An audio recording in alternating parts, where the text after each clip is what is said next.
Hay un hombre en la Biblia que no murió, no fue asesinado, no envejeció, no se enfermó, simplemente dejó de estar. Génesis 5:24 lo dice en una sola frase. Caminó Enoc con Dios y desapareció porque le llevó Dios. Eso es todo, sin más detalles, sin explicación, como si alguien hubiera borrado las páginas que venían después. Pero Enoc no desapareció sin dejar rastro. Escribió, dejó un libro que describe con precisión milimétrica lo que vio antes de que se lo llevaran. Y ese libro estuvo en manos de los primeros cristianos. Lo citaron, lo estudiaron, lo copiaron. Judas, el hermano de Jesús, lo cita directamente en su carta. Pedro hace referencia a sus enseñanzas. Los padres de la iglesia primitiva lo conocían. Y entonces, en algún momento entre los concilios del siglo IV, sin debate público registrado, sin explicación documentada, el libro de Enoc desapareció de la lista oficial de textos permitidos. ¿Por qué borras un libro que los apóstoles usaban? ¿Por qué eliminas un texto que el hermano de Jesús consideraba válido?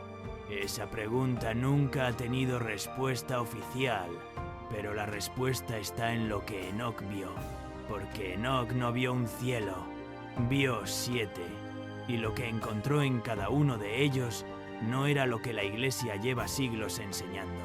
No era un lugar de nubes y paz eterna.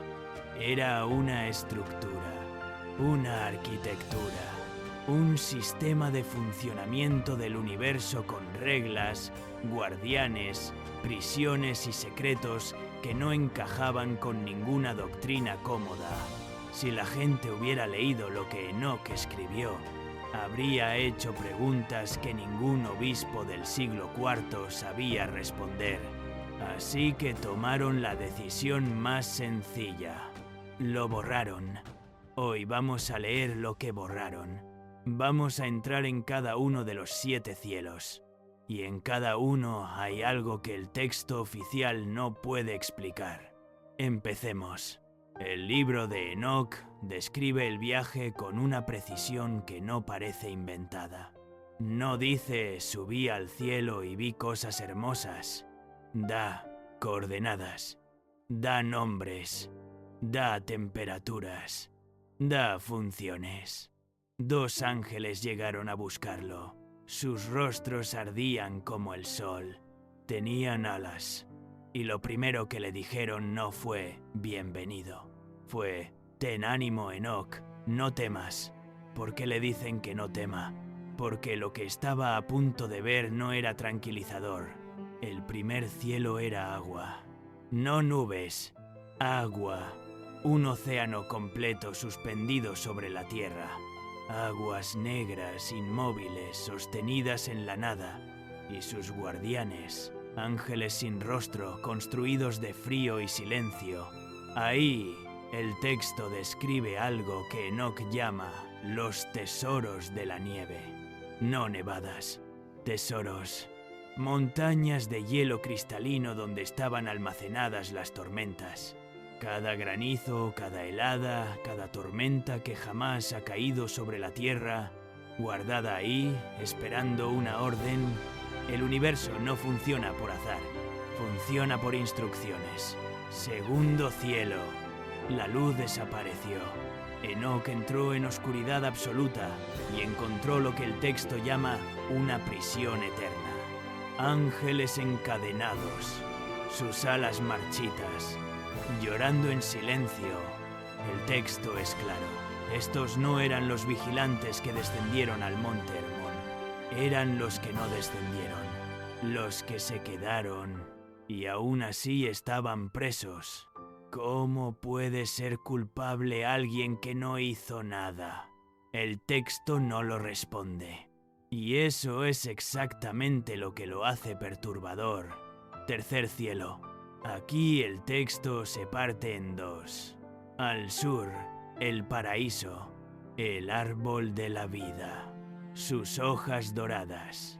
Un aroma que Enoch describe como capaz de curar el alma solo con percibirlo.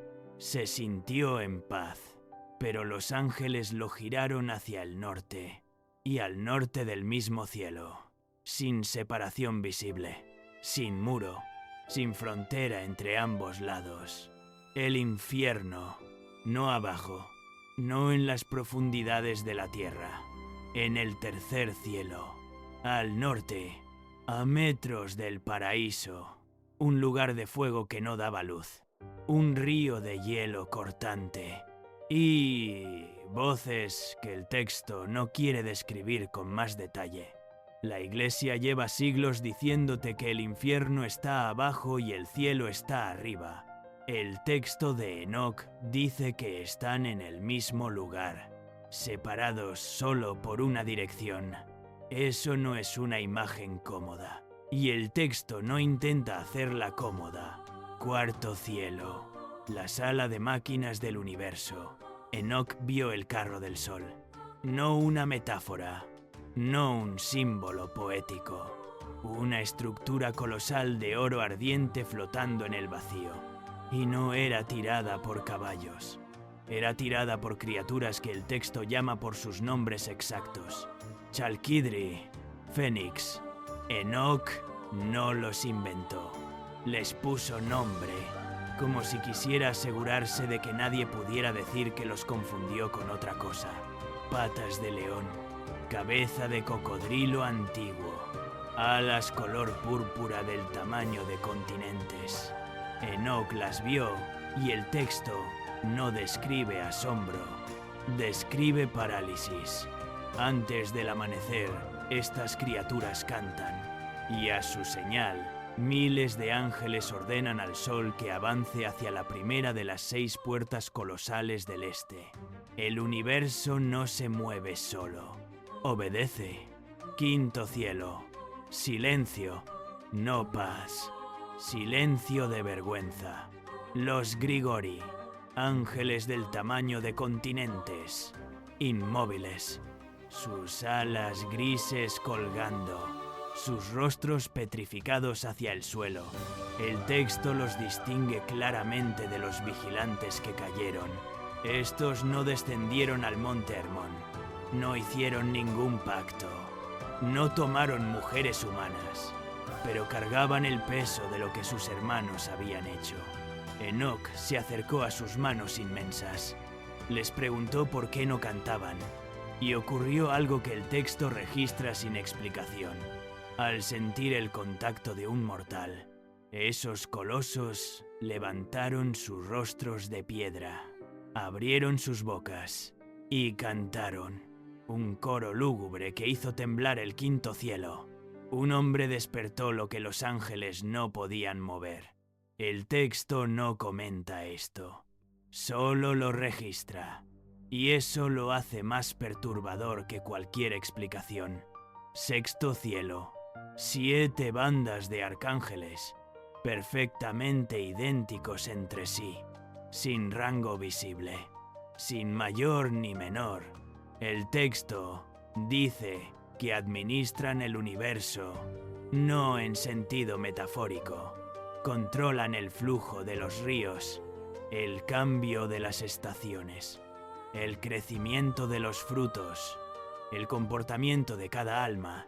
Todo lo que desde la tierra parece azar, aquí está calculado. Y mientras trabajan, cantan sin parar. Enoch describe que el sonido le hizo ceder las rodillas. No de terror, de peso. El peso de sentirse infinitamente pequeño ante algo que funciona con una precisión que ninguna mente humana puede abarcar. Pero aún faltaba un cielo. Y sus guías se detuvieron. Hasta aquí te protegemos, Enoch. Desde este punto, el Señor mismo será tu amparo. Lo que estaba arriba no era algo que los ángeles pudieran acompañar. Enoch intenta describir el séptimo cielo. Y a mitad del párrafo para. No porque le falten palabras, porque lo que vio no cabe en ninguna. Dice que atravesar la entrada fue como cruzar una pared de fuego blanco, que al abrir los ojos no había noche ni día, solo un resplandor sin sombras, un resplandor que no venía de ningún punto concreto, venía de todo, de cada ángulo, de cada partícula del aire, como si la luz no iluminara el lugar, sino que el lugar estuviera hecho de luz. Los ejércitos que vio eran tan numerosos que escribe: contar las estrellas del firmamento habría sido más fácil. Y entonces los vio, los serafines, no como los pintan los cuadros medievales, no criaturas pequeñas con alas de pájaro, seres de 6 alas envueltos en fuego que no se apaga, un fuego que no destruía, que ardía sin consumir, volando alrededor de algo que Enoch no podía mirar directamente. Cada vez que intentaba enfocar el centro, su vista cedía, como intentar mirar el sol a mediodía. Pero peor, porque el sol tiene un límite. Esto no lo tenía. A su lado, los querubines, no bebés con alas, ruedas, ruedas llenas de ojos que miraban en todas direcciones a la vez, brillando con lo que el texto llama una inteligencia fría y absoluta. El sonido no era música, era el trueno mismo multiplicado por algo sin nombre. Todos clamaban sin parar: Santo, Santo, Santo. Enoch cayó de bruces, no de reverencia, de incapacidad. Su cuerpo simplemente cedió, convencido de que iba a morir ahí, que su corazón no aguantaría un segundo más de aquello. Y entonces una mano sobre su hombro, el arcángel Gabriel: no temas, Enoch, el Señor del universo te ha llamado. Lo sostuvo mientras avanzaban hacia el centro. Un paso, otro, cada uno más pesado que el anterior, y la voz que escuchó a continuación no sonaba en el aire. Vibraba dentro de sus huesos, dentro de sus dientes, dentro de cada célula de su cuerpo mortal. La voz ordenó algo que Enoch no esperaba. Miguel, despoja a Enoch de sus vestiduras terrenales. El arcángel mayor se acercó, le quitó la ropa, le aplicó un aceite que el texto describe como más brillante que el sol, pero frío como el rocío de la mañana, y al tocar su piel, algo ocurrió. Enoch miró sus manos. Ya no eran humanas. Estaban hechas de la misma luz que las estrellas, de la misma materia que los seres que lo rodeaban. Enoch entró como hombre, salió como otra cosa, y el texto no tiene nombre para lo que era. Esto es lo que la Iglesia no quería que leyeras. No que Enoch vio el cielo, sino que Enoch se convirtió en parte de él. Si eso es posible, si un hombre de carne y hueso puede transformarse en eso, ¿por qué esa posibilidad desapareció completamente de la Biblia oficial? La respuesta no es teológica, es política, y el texto continúa. A Enoch le entregaron una pluma. No fue Gabriel, no fue Miguel, fue Prabuil, el ángel del conocimiento, el escriba celestial, el único en el séptimo cielo autorizado para transmitir lo que venía. Durante 30 días y 30 noches, Prabuil le dictó los secretos del universo. Enoch no necesitó comer, no necesitó dormir. Su nueva naturaleza no conocía el cansancio. Le dictó el peso exacto de los vientos, el número real de las estrellas, los nombres de las almas que aún no han nacido, las leyes que gobiernan el tiempo, los límites del universo visible y del invisible. Cuando Prabuil terminó, Enoch había llenado 366 libros. 366, uno por cada día del año bisiesto, como si el número no fuera aleatorio, como si quisiera decir, esto cubre todo el tiempo que existe, 366 libros. Y entonces Dios lo envió de vuelta, con una cuenta regresiva, 30 días para regresar a la tierra, 30 días para entregar esos libros a su hijo Matusalén, 30 días para transferir todo lo que había visto y escuchado. Y después, llevado a los cielos para siempre, Enoc cumplió, entregó los libros y desapareció, exactamente como dice Génesis. Le llevó Dios. Ahora detente un momento, porque hay algo que necesitas saber antes de continuar. El libro de Enoc que describes hoy no es un texto inventado por alguien en la Edad Media. No es una leyenda transmitida de boca en boca. En 1947, en las cuevas de Qumrán, junto al Mar Muerto, unos pastores beduinos encontraron jarras de barro selladas. Dentro, pergaminos de 2000 años de antigüedad. Entre ellos, fragmentos del libro de Enoc, en arameo, el idioma que hablaba Jesús. Los manuscritos del Mar Muerto confirmaron que el libro de Enoc no solo existía, sino que era copiado, estudiado y conservado por la comunidad que vivía ahí. 2000 años esperando en una cueva para que alguien lo leyera. Y ahora viene la pregunta que nadie ha respondido. El libro de Enoc que tenemos hoy es uno, solo uno. ¿Dónde están los otros 365?